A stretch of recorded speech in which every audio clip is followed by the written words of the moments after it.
வணக்கம். இது செய்தி மலரின் நேர்காணல் நிகழ்ச்சி. இன்றைய நிகழ்ச்சியில் கலந்து கொண்டு தன்னுடைய கருத்துக்களை காணொளி மூலமாக தெரிவிக்கிறார் அகில பாரத மக்கள் கட்சியினுடைய மாநில தலைவரும் பாரதிய ஜனதா கட்சியின் தீவிர ஆதரவாளரும் வலதுசாரி சிந்தனையுமான திரு பாபு பரமேஸ்வரன் அவர்கள். வணக்கம் சார்.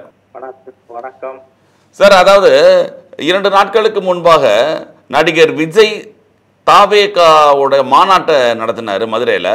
லட்சக்கணக்கான இளைஞர்கள் கலந்து கொண்ட அந்த மாநாட்டில் ஒரு பிரம்மாண்டமான மாநாடு அப்படின்னு கூட சொல்லலாம். அதில் அவர் முக்கியமாக என்ன சொல்லியிருந்தார் அப்படின்னா, தன்னுடைய கொள்கை எதிரியாக பாரதிய ஜனதா கட்சியையும் தன்னுடைய அரசியல் எதிரியாக திராவிட முன்னேற்ற கழகத்தையும் அவர் குறிப்பிட்டு பேசியிருக்காரு. பல்வேறு குற்றச்சாட்டுக்களை பாரதிய ஜனதா கட்சி மேலே சொல்லியிருக்காரு. மத்தியில் ஆளுகின்ற கட்சி மேலே பல்வேறு தீர்மானங்களும் ஏற்றியிருக்காரு. நீங்கள் முதல்ல கொள்கை எதிரி என்று பாரதிய ஜனதா கட்சி சொன்னதை நீங்கள் எப்படி பார்க்குறீங்க? இல்ல, கொள்கை எதிரின்னு சொல்லணும்னா முதல்ல விஜய் அவர்களுடைய கட்சியுடைய கொள்கை என்னன்னு சொல்லிட்டு இன்னும் மக்களுக்கும் புரியல, அரசியல் தலைவர்களுக்கும் புரியல.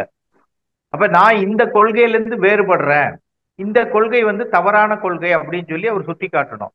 ஏதோ வாயில வந்ததை பேசுற மாதிரி ஒரு மேடை கிடைச்சிருச்சு அப்படிங்கிறதுக்காக யாரோ எழுதி கொடுத்த டைலாக்க கேரவன்ல உட்காந்து மனப்பாடம் பண்ணிட்டு வந்துட்டு அப்படியே அதை பேசிட்டு போயிருக்காரு.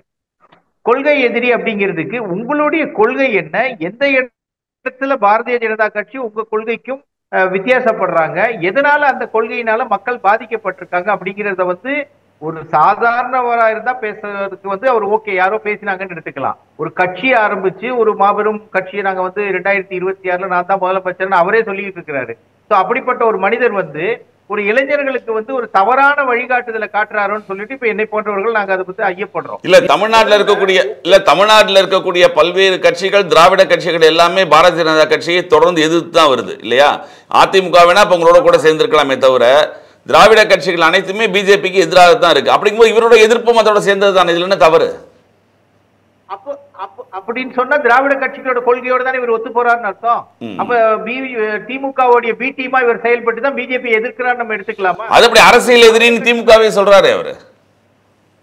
அதுதான் சார், அவர் படம் ஓடல, அதுக்கு ரெட் ஜெயண்ட் இறஞ்சல் பண்ணாங்கன்னு சொல்லிட்டு அவர் கட்சியை ஆரம்பிச்சாரு. அப்ப திமுக அரசியல் எதிரினா இப்ப யாராவது ஆளுகின்ற கட்சி தானே எல்லாருக்குமே அரசியல் எதிரியா இருப்பாங்க. மத்தியில பிஜேபி ஆளுதுனால அவங்களை எல்லாரும் குற்றம் சாட்டுறாங்க, இங்க திமுக ஆளுதுங்கிறதுனால திமுக குறை சொல்லணுங்கிறதுக்காக சொல்றாங்க. எந்த கட்சி ஆட்சியில இருக்குதோ அந்த கட்சியை எதிரியாக நினைப்பதுதான் மற்ற எதிர்கட்சிகளுடைய எப்பவுமே உள்ள ஒரு மனநிலை. அத இவர் திமுக அரசியல் எதிரிங்கிறாரு. எதுல அரசியல் எதிரி, என்ன திட்டங்கள் செய்யல அப்படிங்கறத இவர் விளக்கணும். நிச்சயமாக திமுக எல்லாருக்குமே அரசியல் எதிரியா தான் இருக்கிறாங்க, இவருக்கு மட்டும் இல்ல. இப்ப இவருடைய பிரச்சனை என்ன அப்படின்னு சொன்னா, இவருடைய படங்களை அந்த அவங்களுடைய கம்பெனிக்கு நிறுவனத்துக்கு விக்கலன்னு சொல்லிட்டு போன வருஷத்துல இஷ்யூ ஆச்சு. அதுல இருந்து இவர் திமுக எதிரியே பார்க்க ஆரம்பிச்சாரு. அப்ப நமக்கு ஒரு கூட்டம் இருக்குது, இந்த கூட்டத்தை வச்சு ஆளுகின்ற அரசுகளை நம்ம பயமுறுத்தலாம் அப்படிங்கிற ஒரு எண்ணத்தின் நிலைப்பாட்டுலதான் இவர் இந்த மாதிரியான செய்திகளை செய்கிறாரு. கொள்கையே இல்ல சார். அவங்க இப்ப நேற்று அந்த மாநாடு நடந்திருக்குது, 21ஆம் தேதி நடந்த மாநாட்டுல அங்க வந்த தொண்டர்கள் பட்ட அவதிகளை நம்ம காணொலி மூலமாக நேரடியா தான் பாக்குறோம். குடிக்க தண்ணி இல்லாம, நிக்க இடம் இல்லாம 110 டிகிரி வெயில்ல நின்று இருக்கிறாங்க. அப்ப இப்படிப்பட்ட ஒரு ரசிகர் பட்டாளமா தான் இந்த அவங்களை வச்சிருக்காரு தவிர இவ தொண்டர் பட்டாளம் கிடையாது. 2வது, அவர் மேல் நேற்று நடந்த மாநாட்டிலேயே கிட்டத்தட்ட பாத்தீங்கன்னா ஏகப்பட்ட குறைகள் குற்றப்பாட்டுன்னு சொல்லிட்டு இருக்கிறாங்க. ஒரு மீட்டிங் அரேஞ்ச் பண்றதுக்கு இவர் சொகுசா ஏசி ரூம்ல உட்காந்துட்டு அந்த டயத்துக்கு ஏதோ 10 நிமிஷம் பேசிட்டு போயிட்டாரு. ஒரு லிஸ்ட கையில வச்சுக்கிட்டு தமிழ்நாடுக்குள்ள நான் தான் நிக்க போறேன், என் மூஞ்சிதான் தெரிய போகுது அப்படின்னா இதெல்லாம் சுத்த பைத்தியக்காரத்தனமா இருக்குது. ஒரு அரசியல் நீங்க அப்படி சொல்றீங்க. அவர் என்ன ஆரவாரம் பாத்தீங்களா? மதுரை கிழக்கு விஜய் தான் நிக்கிறேன், மதுரை மேற்கு விஜய். சினிமா தியேட்டர்ல பண்ற ஆரவாரத்தெல்லாம் நீங்க கூட்டமா சேர்த்து வச்சுக்கிட்டு ஆரவாரம் சொன்னா எப்படி சார்? நேற்று ஒரு பையன் உயிரிழந்திருக்காரு, அதுக்கு என்ன அவர் இரங்கல் தீர்மானம் நிறைவேற்றினாரு? ஒரு பையனுடைய கார் உடஞ்ச அந்த 100 அடி உயர கம்பர்ட் நடுறேன்னு சொல்லிட்டு அது போய் கார்ல இல்ல அவங்க ஒவ்வொரு பொதுக்கூட்டத்திலையும் இந்த மாதிரி செய்யாத, இந்த மாதிரி ஏறாதன்னு சொல்லிட்டு தான் வராங்க. அதை மீறி இவர்கள் செய்யும்போது அவங்க என்ன செய்வாங்க இல்லையா? இல்ல சார், இந்த கூட்டத்தை கூட்டும் போது இவ்வளவு கூட்டம் வரும்னு உங்களுக்கு தெரியுமில்ல. 1.5 லட்சம் நாற்காலிகள் ஆர்டர் பண்ணிருக்கீங்க. அப்ப 1.5 லட்சம் நாற்காலிகள் 50,000 நாற்காலி உடஞ்சி போச்சு பாவம் அவங்க சொல்றாங்க. சார், ஒரு விஷயத்தை நீங்க ஆர்கனைஸ் பண்றதுன்னு சொன்னா உங்களுக்கு தெரிஞ்சா பண்ணணும், இல்லைன்னா இந்த மாதிரியான கூட்டங்களை நடைமுறைப்படுத்துறதுக்கு அனுமதி கொடுக்கலன்னு சொல்லி சொல்றாங்க. அனுமதி கொடுத்தா உயிரிழப்பு ஏற்படுத்தி அந்த குடும்பத்துக்கு யார் சார் பொறுப்பு? ஒரு 18 வயது சிறுவாவை எவ்வளவு கனவோட அவங்க வீட்டுல பெத்தவங்க வளர்த்திருப்பாங்க. ஒரு ரசிகனா போய் முட்டாள்தனமான விஷயத்துல போய் மூச்சு திணறி இறந்து போயிருக்கான் அந்த பையன். அவனுடைய குடும்பத்துக்கு யார் இனிமே விஜய் கடைசி வரைக்கும் அவங்களை காப்பாற்ற முடியுமா? சார் ஒரு கூட்டம்னு சொன்னா அந்த கூட்டத்தை ஏன் இப்ப நம்ம ஏற்கனவே பிஜேபியும் இந்து முன்னணி நடத்தின முருகன் மாநாடு நடந்துச்சு, 7 லட்சம் பேர் 8 லட்சம் பேர் வந்தாங்கன்னு சொல்லி உளவுத்துறையே ரிப்போர்ட் கொடுத்தாங்க. அதுல எந்த அசம்பாவிதமும் நடக்கலையே. இங்க வெயில்ல போட்டு வாட்டி வதச்சி எத்தனை வயசானவங்க எத்தனை அந்த இளைஞர்கள் கூட்டமே இந்த மாநாட்டை பத்தி தப்பா பேசிட்டு போயிட்டாங்க. அது போக நேற்று இரவு தூத்துக்குடி, மதுரை, அருப்புக்கோட்டை எந்த ரூட்டுக்குமே போக முடியல. மொத்தம் இவங்க வாகனங்களால பொதுமக்கள் வந்து எவ்வளவு கஷ்டப்பட்டு. அது பொதுவாக அரசியல் இல்ல அது எல்லா அரசியல் கட்சி மாநாடு நடத்தி பொதுக்கூட்டம் நடத்தினாலே மக்களுக்கு ஒரு துன்பம் தான் வச்சுக்கோங்க. அது இவங்க மட்டும் செய்யலை, திமுக நடத்தினாலும் அதுதான், பிஜேபி நடத்தினாலும் அதுதான். அரசியல் கட்சி சார் எந்த அரசியல் கட்சி நடத்தினாலும் நாங்க சொல்றது என்ன தெரியுங்களா, முறையா நடத்துங்கிறோம். இப்ப இந்த மாநாடோடைய தீர்மானம் என்ன சார்? இப்ப இவர் வந்ததுக்கு அப்புறம் சரி இல்ல மொத்தமாக இல்ல மத்திய அரசுக்கு எதிராக பல்வேறு தீர்மானங்கள் சொல்றாரு. முதல் முக்கியமான தீர்மானமா இலங்கையில இருந்து தமிழ் மீனவர்கள் சுட்டுக் கொல்லப்படுறாங்க, இலங்கை ராணுவத்தால அதை கட்டுப்படுத்தணும். அதற்கு நரேந்திர மோடி ஜி என்ன பண்ணுவாருன்னு கேட்கிறாரு. கச்சத்தீவை மீட்டெடுக்க நரேந்திர மோடி என்ன பண்ணாருன்னு கேட்கிறாரு. மோடி அவர்கள் பதவியேற்ற பிறகு இலங்கை மீனவர்கள், இலங்கை கடற்படையால தமிழக மீனவர்கள் ஒருத்தர் கூட சுட்டுக் கொல்லப்படல. இவர் 800 பேர் சொல்றாரு. 800 பேர் சொல்றாரு. 800 பேர் கிடையாது சார், கிடையாது. திரு மோடி அவர்கள் பதவியேற்ற பிறகு அப்படி ஒரு சென்சஸே கிடையாது. இவர் தவறா ஏதோ சொல்லிருக்காரு. இவர் எழுதி கொடுத்தவங்க தப்பா எழுதி கொடுத்திருக்காங்க. எவ்வளவு தூரம் பாடுபட்டு உட்கார்ந்து இருக்காங்க. ஒரு உயிர் கூட போக கூடாது அப்படிங்கறதுல உடனடியா எவ்வளவு நடவடிக்கை எடுத்துக்கிட்டு இருக்காங்க. கச்சத்தீவை மீட்கணும். கச்சத்தீவை கொடுத்தது யாரு? கச்சத்தீவை கொடுத்தது யாரு? காங்கிரஸ் டிஎம்கேவும் சேர்த்து தான் தாரவாத்து கொடுத்தீங்க. அப்புறம் போய் நீ எடுத்துட்டு யாரோ கொண்டு போய் எங்கேயோ கொடுத்து அதுக்குரிய ஏற்பாடுகள் நடந்துகிட்டு தான் இருக்குது. அதாவது ஈ அடிச்சா காப்பின்னு சொல்லுவாங்கல்ல, திமுக அரசு சொல்ல மாதிரி அந்த அதே இதை வந்து புரோட்டோடைப்ல எடுத்து காப்பி பண்ணி பேசியிருக்காரு. இது காப்பி பேஸ்ட் தான். இவர் ஒண்ணு தனியா புதுசா எதுவும் கண்டுபிடிச்சு பேசல. என்ன சொல்றதுன்னு தெரியல. உடனே என்ன பண்ணிட்டாரு, நேரா வந்து பிஜேபிக்கு போயிட்டாரு. சரி, இது மேடையில இஸ்லாமியர்களுக்கு எதிரான நடவடிக்கைகளை பிஜேபி கைவிடணும்னு சொல்றாரு. எங்க இஸ்லாமியர்களுக்கு என்ன நடவடிக்கை சார் எடுத்திருக்காங்க? ஆளுகின்ற மத்திய அரசு இஸ்லாமியர்களை என்ன நடவடிக்கை எடுத்திருக்குது? எவ்வளவு நல்ல காரியங்கள் செஞ்சுட்டு வந்திருக்கிறாங்க. அவங்க மதத்திலேயே தலாக் தடை சட்டத்தை கொண்டு வந்து நடைமுறைப்படுத்தி அந்த இஸ்லாமிய பெண்களுக்கும் சகோதரிகளுக்கும் பாதுகாப்பு. அதாவது வரிசையா குறிப்பிடுறாரு. முத்தலாக்கு சட்டத்தை சொல்றாரு, வக்ஃபு வாரிய சட்டத்தை எல்லாம் மனசுல வச்சுதான் சொல்றாரு. வக்ஃபு வாரிய திருத்த சட்டத்தை மனசுல வச்சு அவர் சொல்றாரு. இவர் வந்து ஏடிஎம்கே உடைய வாக்கு வங்கி எடுக்கணுங்கிறதுக்காக எப்படி அண்ணா அவர்களுடைய படத்தையும் எம்ஜிஆர் அவர்களையும் போட்டாரோ அத மாதிரி பிஜேபி கொள்கை எதிரின்னு சொல்லிட்டோம்னா யாரும் இங்க கேள்வி கேட்க மாட்டாங்க. அதுக்காக வந்து என்னுடைய ஸ்டாண்ட் அது. அப்படி பார்த்தா அவர் ஜோசப் விஜயா இருந்து அவர் பிஜேபி எதிர்க்கிறாரா? அப்ப மதவாதம் பண்றது அவர் தானே. பிஜேபி எதிர்க்க வேண்டிய அவசியம் என்ன சார்? பிஜேபி நாட்டு மக்களுக்கு எவ்வளவு செஞ்சிருக்காங்கிறது மக்களுக்கு தெரியும். அதனாலதான் 3வது முறையாக வெற்றிகரமாக நம்மளுடைய மாண்புமிகு பாரத பிரதமர் அவர்கள் ஆட்சி பீடத்துல உட்கார்ந்து இருக்காங்க. பெகல்காம்ல நடந்த போரை எப்படி இது பண்ணிருக்காங்க, அந்த பிரச்சனைக்கு எவ்வளவு தூரம் விஷயங்கள் ஏற்பாடு பண்ணிருக்காங்க. ஒரு ஆளுமைய ஒரு சாதாரண நடிகர் சார் இவரு. இவருக்கு என்ன சார் நீங்க பகால்காம் மேட்டர் சொல்றீங்க. அதுல காங்கிரஸே அவங்க அதுல பல்வேறு கேள்விகளை எழுப்புறாங்க. அதுக்கான பிஜேபி பதில் சொல்லலன்னு சொல்றாங்க. பேசுறதுக்கு ஒரு டாபிக் வேணும். அதுக்காக ஏதாவது ஒண்ணு கிளப்பிட்டு இருப்பாங்க. இவங்க இதுல எவ்வளவு நடந்திருக்குது. இன்னைக்கு வந்து ஒரு விஷயத்தை உலக நாடுகளே ஆச்சரியப்பட்டு செய்யக்கூடிய விஷயத்தை மோடி அவர்கள் செஞ்சுட்டு வர்றாங்க. அதுக்கு ஏதாவது ஒண்ணு நம்ம சொல்லணுமே. நமக்கு ஒரு டாபிக் வேணும்ல. மாநிலங்களவையும் மக்களவையும் முடக்கிறதுக்கு காங்கிரஸுக்கு நாங்களும் இருக்கோம்னு காட்டுறதுக்காக சொற்ப எம்பிக்களை வச்சுக்கிட்டு அவங்க பேசுறது வந்து தவறான விஷயம். நல்லது செஞ்சா நல்லதுன்னு சொல்லுங்க. அன்னைக்கு திருச்சி சிவா கேட்டாரு, இந்த மாதிரி முதல்ல மோடி அவர்கள் வந்து சபைக்கே வர்றது இல்லைன்னு சொல்லிட்டு உடனே வந்தாரு. வந்து நேரடியாக ஆன்சர் கொடுத்தாரு. அவர் வந்து உலக நாட்டுல நம்மளுடைய நாட சூப்பர்லேட்டிவ் கண்ட்ரியா கொண்டு போயிட்டு இருக்கிறாரு. இதை நீங்க ட்ரம்ப் விதிச்ச வரையே கவலைப்படாம போயான்னு சொல்லிட்டு உட்கார்ந்து மன்மோகன் சிங் எந்த பத்திரிகையாளரும் சந்திக்கிறது கிடையாது குற்றம் சாட்டிய பிஜேபி இப்பொழுது மோடி அவர்களும் எந்த பத்திரிகையாளரும் சந்திக்கிறது கிடையாது. அதை பற்றி எந்த கருத்தும் சொல்றது கிடையாதுன்னு ஒரு குற்றம் சாட்டு இருக்கு. இல்ல சார், பத்திரிகையாளர்களை சந்திக்கிறது அப்படின்னு சொன்னா மற்ற துறையில இருக்கவங்க அதுக்குரிய விளக்கங்களை கொடுத்துட்டு நாடாளுமன்றத்துல பதில் சொல்வது, நாடாளுமன்றத்துக்கு வந்து பதில் சொல்றதுல கிடையாதுன்னு சொல்றாங்க. நாடாளுமன்றத்திலையும் துறை ரீதியான விஷயங்களுக்கு அந்தந்த அமைச்சர்கள் பதில் சொல்லிட்டு தான் இருக்காங்க. உங்களுடைய கேள்விகளுக்கு பதில் கிடைக்குதா இல்லையா? பிரதமர் தான் வந்து எல்லாத்துக்கும் சொல்லணுங்கிறது கிடையாது. அவர் வந்து அந்த பப்ளிசிட்டியை விரும்பல. அவர் வேலை நடக்கணுங்கிறதுக்காக உலகம் முழுவதும் இருக்கக்கூடியவர்கள் உலக நாடுகளோட நல்ல நல்லுறவோட இருந்துகிட்டு எல்லாருக்கும் இந்திய மக்களுக்கு வந்து ஒரு நல்ல விஷயம் நடக்கணுங்கிறதுக்காக உலக நாட்டோட அவர் இருக்கிறாரு. அதுல ஒண்ணும் தவறு கிடையாது. எங்கேயாவது குறை இருந்தா சொல்லுங்க.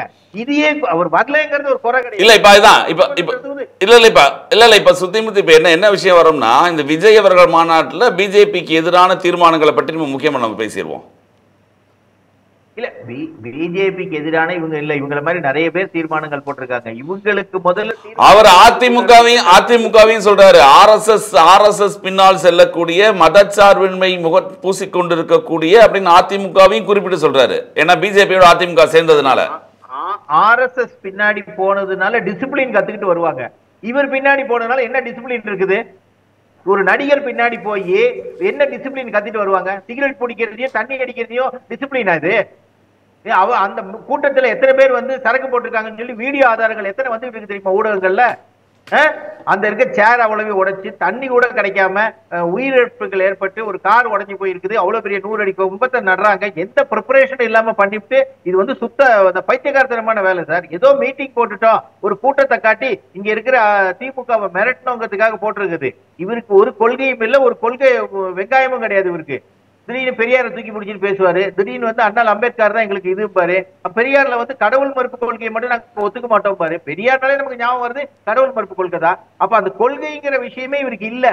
யாரோ எழுதி கொடுத்த டயலாக்க சினிமால பேசுற மாதிரி இங்க வந்து ஒரு 10 நிமிஷம் பேசிட்டு போயிட்டு மதுரையை சுத்தி இருக்கக்கூடிய பகுதிகளை ஒரு லிஸ்ட் கையில வச்சுக்கிட்டு திருமங்கலம் நான் தான் நிப்பேன், திருப்பரங்குன்றம் நான் தான் நிப்பேன் அப்படின்னு சொல்லி திருப்பி ரிப்பீட்டடா சொல்லிட்டு போயிருக்காரு. தவிர இந்த மாநாடுங்கிறது ஒரு பிரயோஜனமும் இல்லாத மாநாடு. ஒரு கூட்டத்தை காட்டி மீடியா அட்டென்ஷனை திருப்பி வருகின்ற சட்டமன்ற தேர்தலில் நான் இருக்கிறேன் ஐயா உள்ளேன் ஐயான்னு சொல்லி ஒரு அட்டெண்டன்ஸ் போட்டு போயிருக்காரு. தவிர இவருக்கும் இவருடைய கட்சிக்கும் இவர் கட்சியில் உள்ளவர்களுக்குமே கொள்கைன்னா என்னன்னு இன்னைக்கு வரைக்கும் தெரியாது. திராவிடமும் தமிழ் தேசியம் இரு கண்கள், அதுதான் என் கொள்கைன்றாரு. நீங்க கொள்கை இல்லைன்னு சொல்றீங்க. அப்ப திராவிடம் உங்க ஒரு கண்கள் சொன்னா அப்ப நீங்க டிஎம்கே உடைய திராவிடத்தை தான் நீங்க ஒத்துக்கிறீங்க. திராவிடம் ஒண்ணு இல்லே தான் நம்ம பேசிட்டு இருக்கோம் சார். திராவிடம்ங்கிறது ஒண்ணு என்ன இருக்கு? அது ஒரு பேரளவில் இருக்கக்கூடிய ஒரு டேர்ம் தான், அது ஒரு வார்த்தை தான். அப்ப திராவிடத்தை இவர் ஒத்துக்கிறாருன்னா டிஎம்கே உடைய கொள்கையை ஒத்துக்கிறாரு தான் அர்த்தம். இல்ல நீங்க அப்படி சொன்னீங்கன்னா திராவிடத்தை தான் அதிமுக ஒத்துருக்கு, அதுக்கான அதிமுக ஒத்துக்க முடியுமா? அதிமுகங்கிறது திமுக இருந்து பிரிஞ்சு போய் அதற்குரிய அவங்க வந்து அண்ணா திராவிட முன்னேற்ற கழகம்னே பேர் வச்சிருக்காங்க. ஓகேங்களா? இவங்க திராவிட முன்னேற்ற கழகம் அவங்க பேசுறது ஓகே. நீங்க தமிழக வெற்றி கழகம்னு பேர் வச்சிருக்கீங்க. அதுலயே முதல்ல ஸ்பெல்லிங் மிஸ்டேக்கோட தான் போட்டீங்க. இப்ப இன்னும் அந்த கட்சி கொடி யாருக்குன்னு முடிவாகல, டிவிக்கே யாருக்குன்னு முடிவாகல. அவர் சீமான் பேசின மாதிரி தளபதினா என் தலைவிதின்னு எனக்கு கேக்குதுங்கிறாரு. டிவிக்கே போறியான்னு கேட்கிறாரு. இந்த மாதிரி நகைப்புக்குரிய விஷயங்களை சொல்லிக்கிட்டு உங்க கொள்கை என்ன, நீங்க உங்க தலைவர் என்ன பண்ண போறாரு, ஒரு மாற்று திட்டம் என்ன சார் வச்சிருக்கீங்க? தமிழ்நாட்டை முன்னேற்றணும், தமிழ்நாட்டிலே இவ்வளவு பிரச்சனை இருக்குது, இந்தியாவை முன்னேற்றணும் அப்படின்னு சொல்றவரு என்னுடைய மாற்று திட்டம் இதுங்க. சீமான் அறிவிக்கிறாரு நான் வந்தா இதை பண்ணுவேன் அதை பண்ணுவேன் சொல்றாரு. செய்யறாரோ இல்லையோ, நடைமுறையோ இல்லையோ, அவருடைய ஒரு திட்டங்கள் சொல்லி மக்கள் ஒத்துக்கிறாங்க இல்லையா? அப்ப இவர் வந்து 2 வருஷம் ஆயிடுச்சு, 2 வருஷத்துல நான் தீவிர அரசியலுக்கு வந்துட்டேன்னு சொல்றாரு. அப்ப என்ன பண்ணணும்? ஓகே என்னுடைய மாற்று திட்டங்கள் இதுங்க. விஜயகாந்த் அறிவிச்சாரு உங்க வீட்டுக்கே ரேஷன் வரும்னாரு. அப்ப இவர் என்ன பண்ண போறாருங்கிறத சொல்லணுமா வேண்டாமா? இந்த மாநாடு என்ன சார், எதுக்காக மாநாடு சார்? இப்போ பாட்டாளி மக்கள் கட்சி தலைவர் ராமதாஸ் அவர்கள் இங்க பூம்புகார்ல ஒரு மாநாடு போட்டாரு, மகளிர் அணி மாநாடுன்னு போட்டாரு, ஒரு தொல் திருமாவளவன் போட்டாரு, மது ஒழிப்பு மாநாடு. இந்த மாநாடுடைய பேர் என்ன சார்? முதல்ல வெறும் 2வது மாநாடுன்னு சொன்னா உங்க கட்சிக்கு உங்க பசங்களை வந்து சும்மா என்டர்டைன் பண்றதுக்காக நீங்க பண்ணி சார். தேர்தல் நடக்க போற நேரத்துல எல்லா அரசியல் கட்சிகளும் மாநாடு நடத்துறதுங்கிறது சகஜம் தானே. அது இவர் மட்டும் நம்ம குறிப்பிட்டு சொல்ல முடியாதுல்ல. இல்ல இவர் மாநாடுல வந்து இவர் பேசிய விஷயங்கள் தானே. இப்போ நம்ம அவங்க மாநாடு நடத்துறாங்கன்னா இதுக்காக நடத்துவாங்க சார். இவங்க மாநாடு நடத்தினதுல என்ன சார் பிரயோஜனம்? ஒரு உயிர் போனதுதான் மிச்சம். மக்களுக்கு கொஞ்சம் பொதுமக்களுக்கு இடைஞ்சல். மதுரையில வந்து ஏற்கனவே முருகன் மாநாடு நடந்துச்சு, திருப்பரங்குன்றம் கும்பாபிஷேகம் நடந்துச்சு. இப்போ அப்படி பார்த்தா இவர் இந்த அஜித்குமார் விஷயத்துக்கு என்ன தகவல் சொல்லியிருக்காரு? அந்த நேர அஜித்குமார் வீட்டுக்கே போனாரு. அதான் சார் போய் என்ன பப்ளிசிட்டி தேடிக்கிறாரு. நீங்க போலேனாலும் போகலன்னு சொல்றீங்க, போனாலும் இப்படி சொன்னா அவர் என்ன செய்வார் அப்புறம்? இல்ல அவரு அதை பத்தி பேசலன்றீங்க. அவர் நேரடியாக அஜித்குமார் வீட்டுக்கு போனாரு, அதையும் நீங்க குறை சொன்னீங்கன்னு என்ன செய்வார் அப்புறம்? அவரு ஆணவ கொலை இப்ப திருநெல்வேலியில் நடந்துச்சுல, அவர் ஒரு இளைஞர் தானே, பட்டியலின சமூகம் தானே, அதை பத்தி என்ன பேசியிருக்காரு இவரு? அப்போ இந்த மாதிரி அவர் அரசியல் தலைவரா வந்ததுக்கு அப்புறம் தான் சார் இந்த கேள்விகள். அவர் நடிகரா மட்டும் இருந்தா யாரும் எங்கேயும் நீங்க போங்கன்னு சொல்ல போறது இல்லை. அவர் ரசிகரை பாக்குறாரு, பார்க்காம போறாரு. இன்னைக்கு விஜய் செய்திருக்கக்கூடிய நல்ல காரியங்கள் என்ன, தன்னுடைய கட்சியுடைய நிலைப்பாடு என்ன, கட்சி ஆட்சிக்கு வந்தால், நான் முதலமைச்சர் அவரே சொல்லிட்டு உட்கார்ந்துருக்காருல, நான் ஆட்சிக்கு வந்தா என்னென்ன செயல் திட்டங்கள் வச்சிருக்கேன்னு சொல்லி சொல்றதுக்கு என்ன சார் இருக்குது? அப்புறம் நீங்க கொள்கையை பத்தி அப்புறம் பேசுங்க. முதல்ல என்னுடைய செயல் திட்டம் எதுங்க? திமுக சரியில்லை, அதிமுக சரியில்லை, பிஜேபி சரியில்லை, ரைட், என்கிட்ட வந்தா இந்த மாதிரி நான் வச்சிருக்கேங்க, இதான் என்னுடைய செயல் திட்டம் அப்படின்னு சொல்லி சொல்லணுமா வேண்டாமா?